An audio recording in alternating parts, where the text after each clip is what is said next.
Morning student, आज मैं आपको कक्षा पंचम विषय सामाजिक विषय पिछले पाठ में मैंने भारतीय नवजागरण के बारे में पढ़ाया था। इसमें पाठ 5।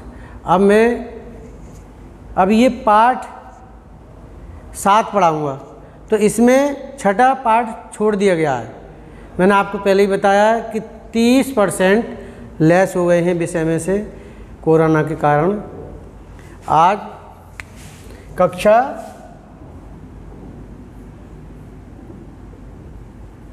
पंचम विषय सामाजिक विषय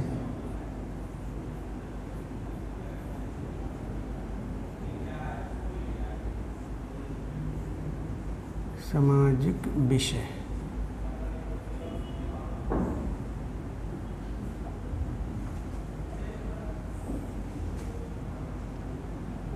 गौरवशाली भारत।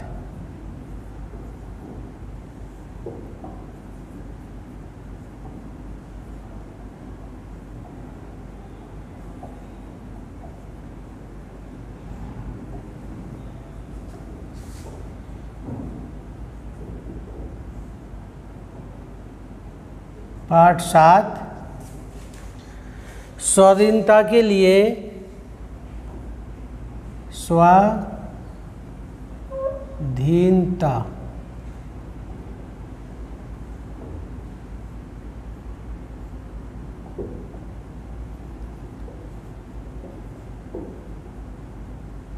के लिए राजनीतिक प्रयास।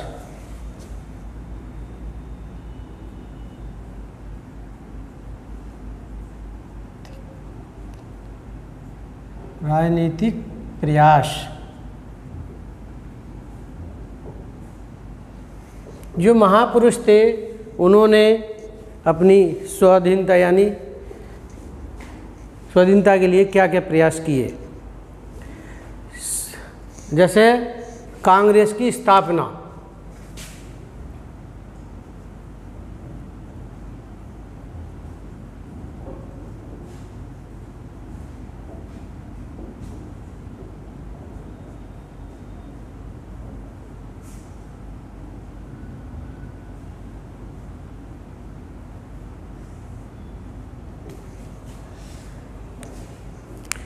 इसमें कांग्रेस की स्थापना में अब देखिए सन 1857 के स्वतंत्रता संग्राम के 28 वर्ष बाद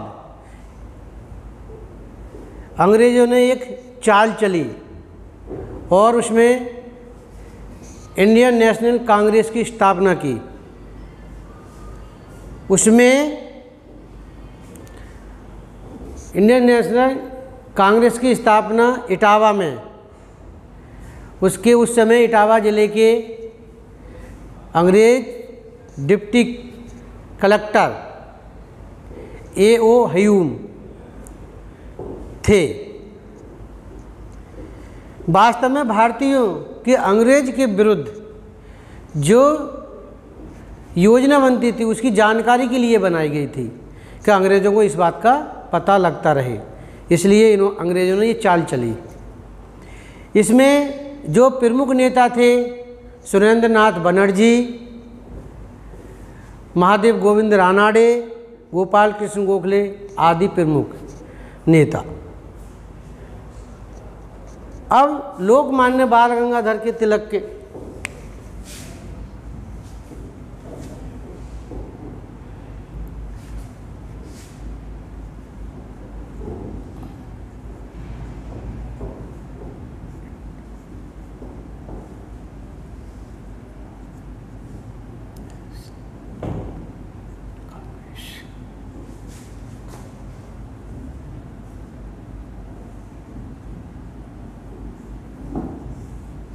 इंडियन नेशनल कांग्रेस, लोकमान्य बाल गंगाधर तिलक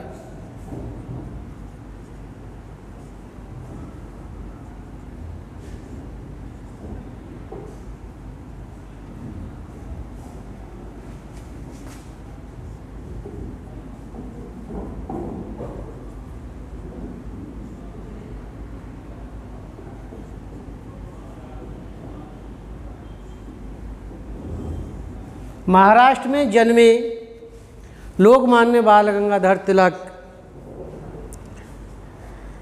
कांग्रेस की स्थापना के लगभग 20 वर्ष पश्चात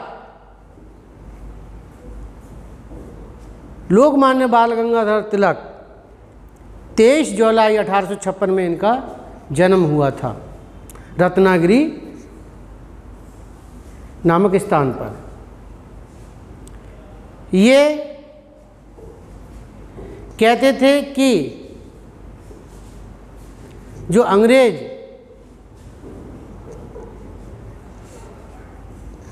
हैं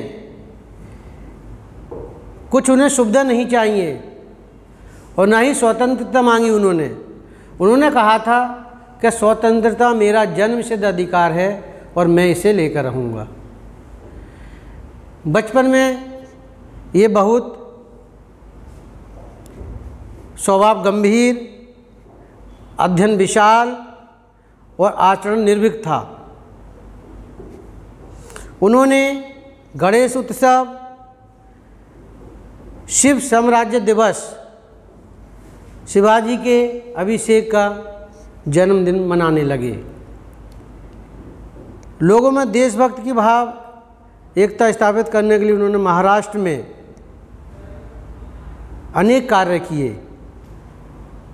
उन्होंने युवकों में स्वतंत्रता आंदोलन में सम्मिलित होने के लिए प्रेरणा दी और खुदीराम बोस, प्रफुल्ल चंद्र चाकी और चाफेकर बंधु आदि क्रांतिकारियों के समर्थन में लेख लिखे उन्होंने। और उन्होंने केसरी नामक पत्र का संपादन किया और वे लेख लिख करके भेजते थे। इस कारण अंग्रेज़ों को पता लग गया और उन्हें 6 वर्ष का कारावास दिया गया रंगून की मांडले जेल में। जीवन भर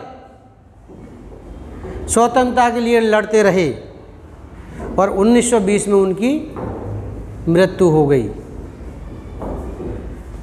ओजस्वी विचार, तेजस्वी बुद्धि, परिश्रम के बल पर उन्होंने स्वतंत्रता आंदोलन में अपनी जान फूंक दी। लाल बाल पाल कौन थे?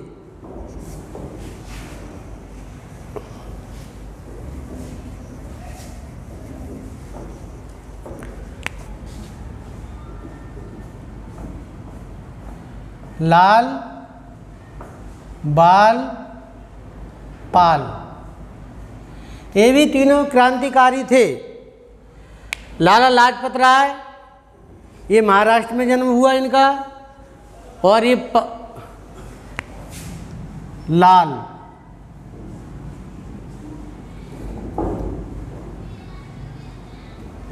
लाला लाजपत राय।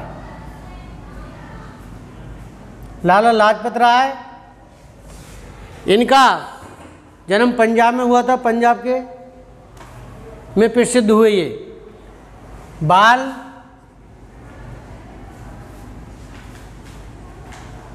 बाल गंगाधर तिलक,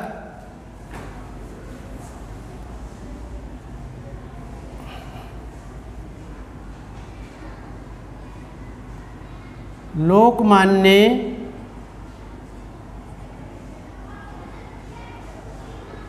बाल गंगाधर तिलक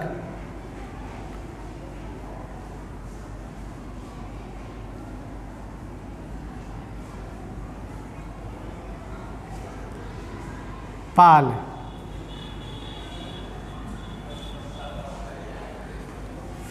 लोकमान्य बाल गंगाधर तिलक के बारे में तो आप समझाया। ये इनका जन्म महाराष्ट्र में रत्नागिरी में हुआ था। ये लाला लाजपत राय पंजाब और बिपिन चंद्र पाल बंगाल।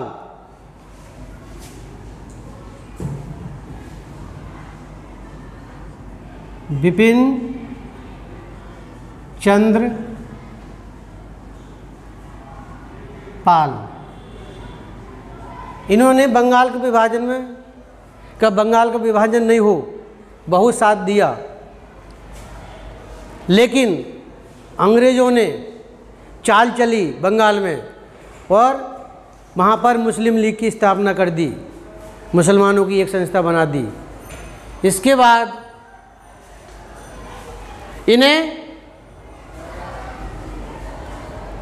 त्रिमूर्ति कहा जाता था। तीनों साथ रहते थे और क्रांतिकारियों को प्रेरणा देते थे।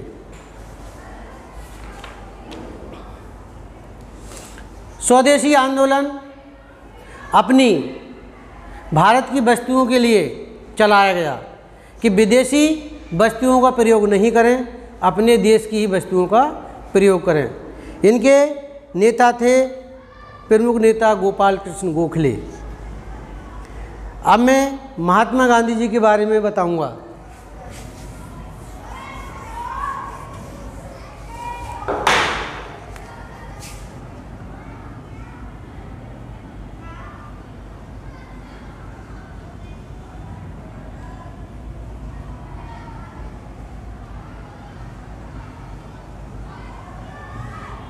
महात्मा गांधी, महात्मा गांधी का नाम हम सबने सुना है, क्योंकि महात्मा गांधी का प्रत्येक नोट पर उनकी मूर्ति है। और आज़ादी की सबसे बड़ी और आखिरी लड़ाई की अगुवाई उन्होंने की थी। गांधी जी का पूरा नाम मोहनदास करमचंद गांधी था। 2 अक्टूबर 1869 में गुजरात के पोरबंदर नामक स्थान पर उनका जन्म हुआ था। वह स्वभाव के बहुत संकोची, सत्यवादी, दृढ़ निश्चयी, इंग्लैंड में बैरिस्ट्री की शिक्षा प्राप्त करने के बाद वह कुछ वर्ष दक्षिण अफ्रीका रहे। वहाँ उन्होंने देखा कि अंग्रेज़ों का भारतीयों पर कितना अत्याचार हो रहा है, तो वहाँ से वो आ गए और उन्होंने कहा जब तक मैं अपने देश को आज़ाद नहीं करा दूँगा तब तक चैन से नहीं बैठूँगा। और उन्होंने जन जन तक अपने विचार पहुँचाए,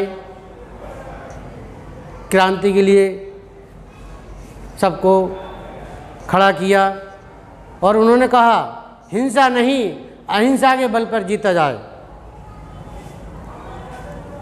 उन्होंने किसानों, गरीब, अछूतों, कारीगरों, मजदूरों के उत्थान के लिए अथक प्रयास किए।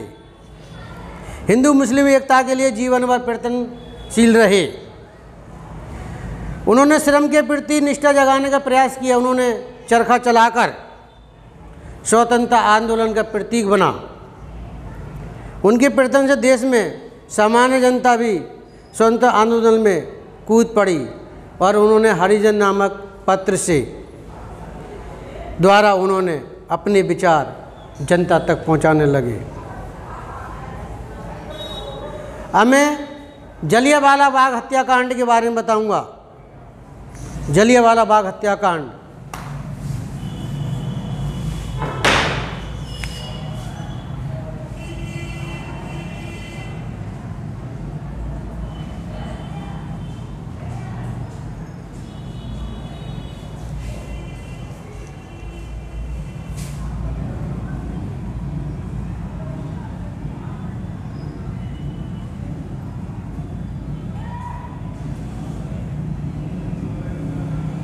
जलियांवाला बाग हत्याकांड।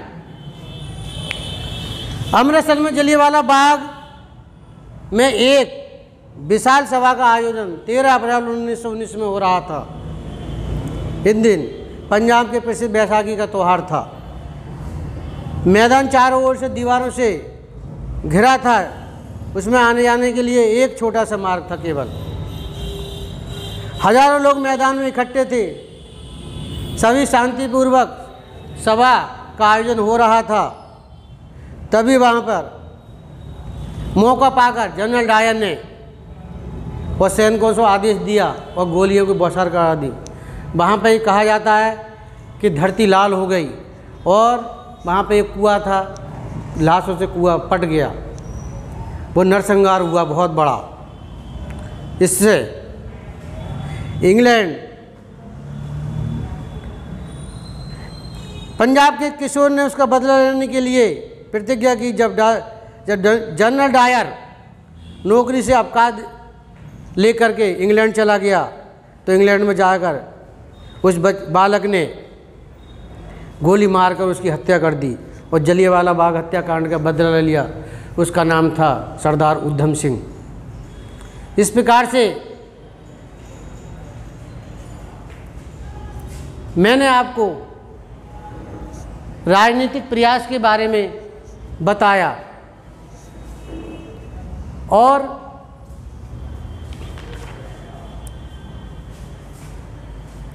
अब मैं आपको सुभाष चंद्र बोस के बारे में बताऊंगा। सुभाष चंद्र बोस का जन्म 23 जनवरी 1897 में कटक यानी उड़ीसा के एडवोकेट श्री जानकीनाथ बोस के यहाँ पर हुआ था। उनकी माता विदुषी पर धर्मपरायण थी।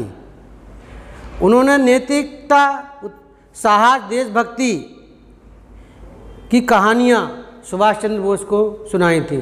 सुभाष चंद्र बोस में तभी से वो गुण आने लगे और जब वे पढ़ाई कर रहे थे तो प्रत्येक कक्षा में प्रथम आते थे।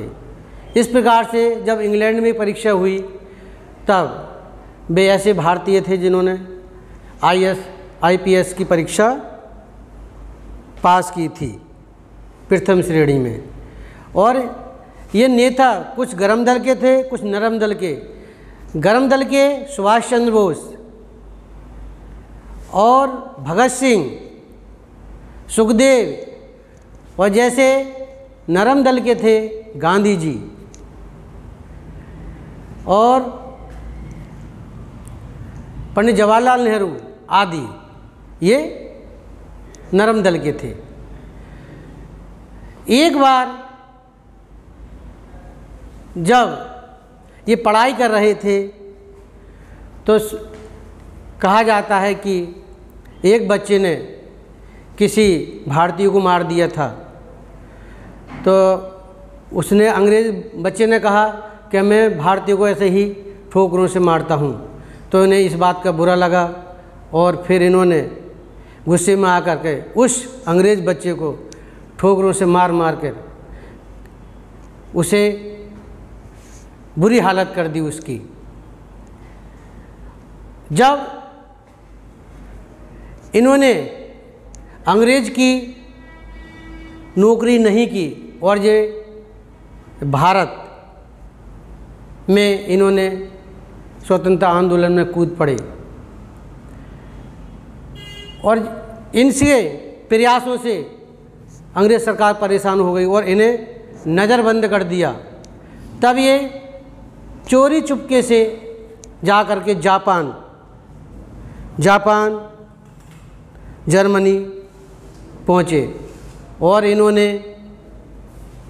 वहाँ पर असम में लड़ाई लड़ी अंग्रेज़ों के विरुद्ध। इस प्रकार से इन्होंने एक बार किसी समय इनका कुछ सामग्री लेने के जा रहे थे युद्ध के लिए, तो इनका विमान दुर्घटना हो गई और इनका पता नहीं चला। मैंने आपको इस पाठ में बताया और इस पाठ को आप घर पे पढ़ेंगे। धन्यवाद।